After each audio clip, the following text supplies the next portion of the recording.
Welcome to this week's edition of Mountain Outhouse. I'm your host, Jam Jam.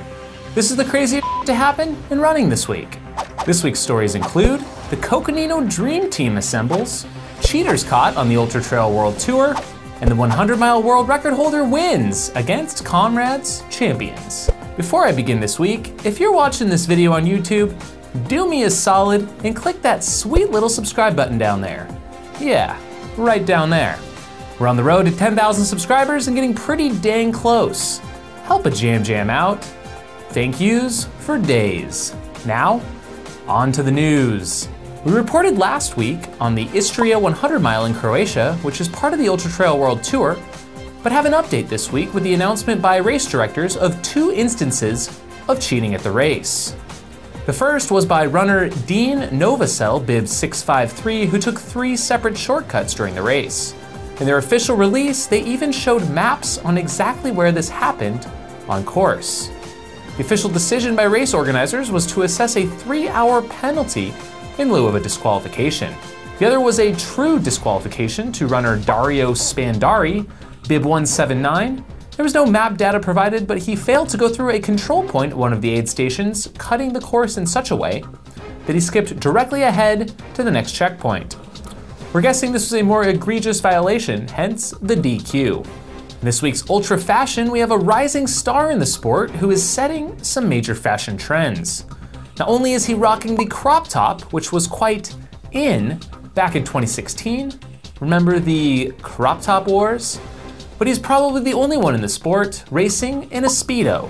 Keep an eye out for him at Western States this June. Maybe we can get the hashtag Speedo and Squaw trending? Some might say the Boston Marathon this year ran more like an ultra. With those crazy conditions, all bets were off as many of the favorite runners melted away off course with hypothermia, and the runners with true grit or possibly just a really good rain jacket made their way to the finish line. Desiree Linden, who has been focused on Boston for many years now, won the women's race in 2:39, the first American to do so since 1985. For the men, it was crowd favorite Yuki Kawuchi of Japan. I probably just butchered that name, you're welcome. Winning his 4th marathon of 2018, but his first major win of his career in 2:15. Several ultra runners towed the line this year with notable finishes, including my little bro Nick Curry in 2:45, Michael Wardian in 2:57, Joe Gray 2:36, Dave Johnston 3:30, Ian Sharman 3:08, Jorge Maravella in 2:35. Some notable drops include Sage Canaday and Alex Varner. If you want a story literally about a Boston Marathon Ultra, perk up. Not only running the double Boston, which quite a few runners do each year, Henry Ward of Arizona decided it would be a swell idea to run a double-double. He started at noon Sunday and completed 3 trips along the course prior to officially lining up and starting with the masses 10:30 a.m. Monday morning. He ended up completing the 104.8 mile journey in a bit over 24 hours. Props, bro.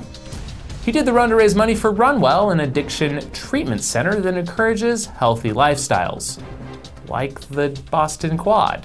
Age's Whizzle, our Beast Coast correspondent, is sporting some new hardware and is now all balanced out. All the best in your recovery, AJW Robo JW something. The 250-kilometer Marathon des Sables concluded this past weekend in the Sahara Desert, with the 5th and final competitive stage ending with American Magdalena Boulay taking the win. Of no surprise on the men's side was a 6th win for local Rashid El Morabadi, followed in 2nd by his bro Mohammed El Morabadi. I'm obviously impressed by the efforts of the winners, but check out what one Japanese runner chose to wear on his feet. As if the race wasn't tough enough. Does anyone know what brand, or heck even what style/shoe sandal that would even be called? I'd call it damn impressive. Hoka One One athlete Tyler Andrews ran the fastest 50K on a track this weekend. Although not a world record, since those records don't discern between surfaces any longer, he ran it in 2 hours, 46 minutes, 6 seconds, which calculates out to be 5:20 per mile pace. Apparently, he never broke 18 minutes for a 5K while in high school.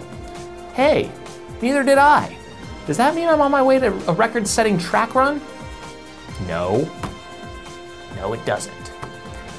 More exciting track ultras in the news this weekend, this one in South Africa. A huge prize purse of over $82,000, well, for a record, was assembled, and multiple fast comrades runners lined up, all aiming to break South Africa's long-standing 100-mile national record of 11 hours, 56 minutes, set way back in 1972.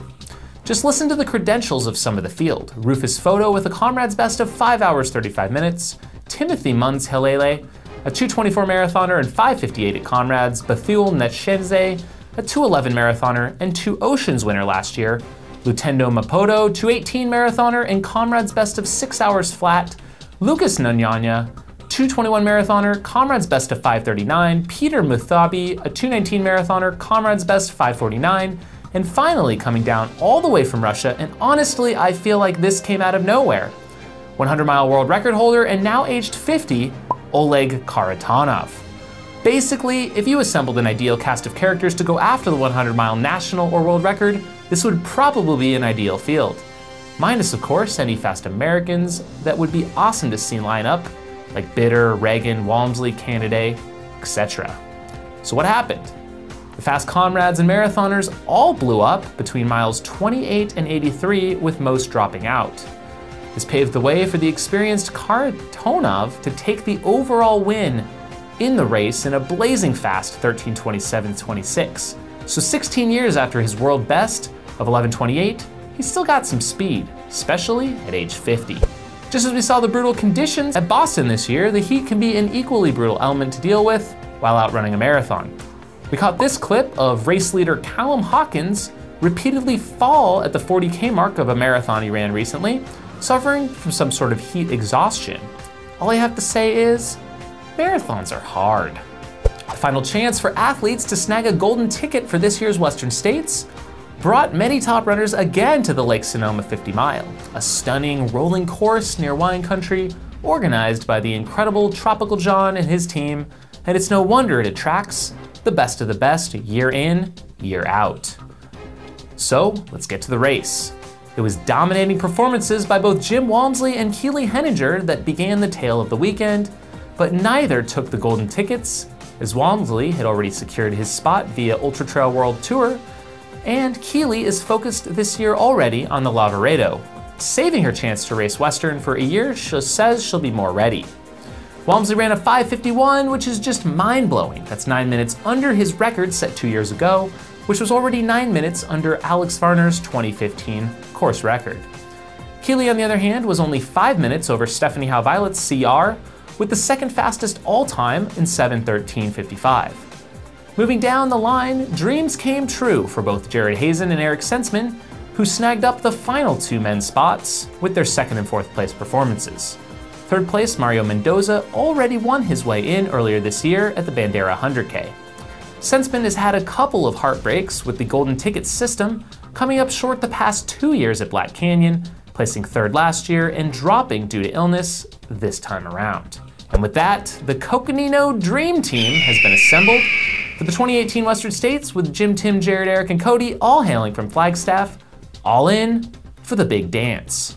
Now on to the ticket-winning ladies.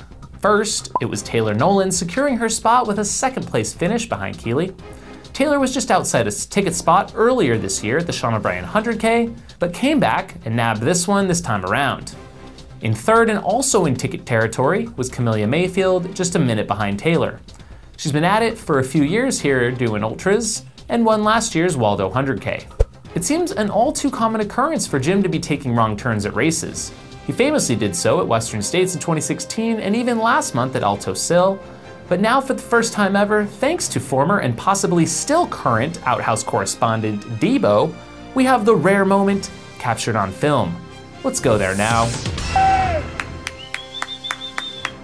Good job, man!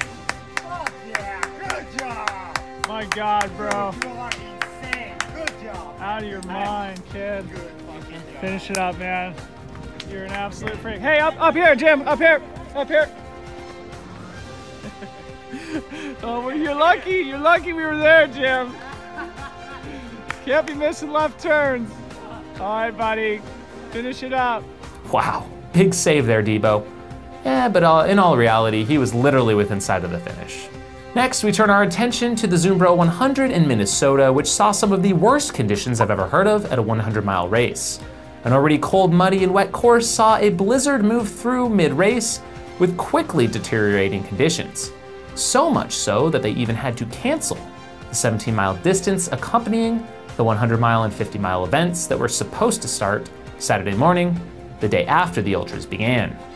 Roads in and out of the start line became almost impassable and conditions too difficult to add another 500 runners onto the course. Just take a look at some of those conditions. Snow drifts at points up to the thigh, oh my. Amazingly, 20 out of the 120 starters in the 100-mile finished, along with 49 of the 175 starters in the 50-mile. Y'all are amazing just for starting that beast in those conditions, and I do not fault anyone not comfortable going out there beyond their comfort level either. Kudos to the rock-steady running race staff, race director John Storkamp for keeping everyone safe and making the tough decisions out there when conditions were just not right. Right here in Arizona, we saw records fall at the 3rd annual Whiskey Basin Trail Runs 88K and 57K. The race kicks off the Whiskey Man Series, a link-up similar to Leadman of a trail ultra, 50-mile mountain bike ride, and trail marathon, all within a 3-week period. Zach Bitter and fiancée Nicole Kalogaropoulos, recent Phoenix transplants, swooped in as last-minute registrants to run uncontested to victories in the 88K race around the entire single 50-plus mile loop around the city of Prescott Trail system. Both set course records.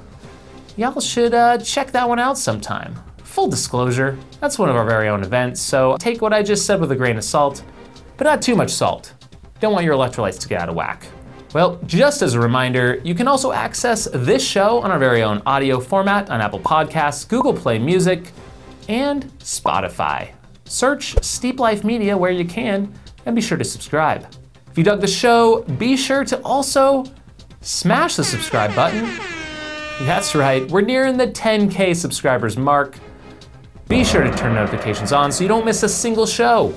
And with that, thanks for tuning in to episode 89 of Outhouse News, and we'll see you next time. If you have crazy stories to share or a question or feedback for the show, leave a comment below or hit me up in the DMs.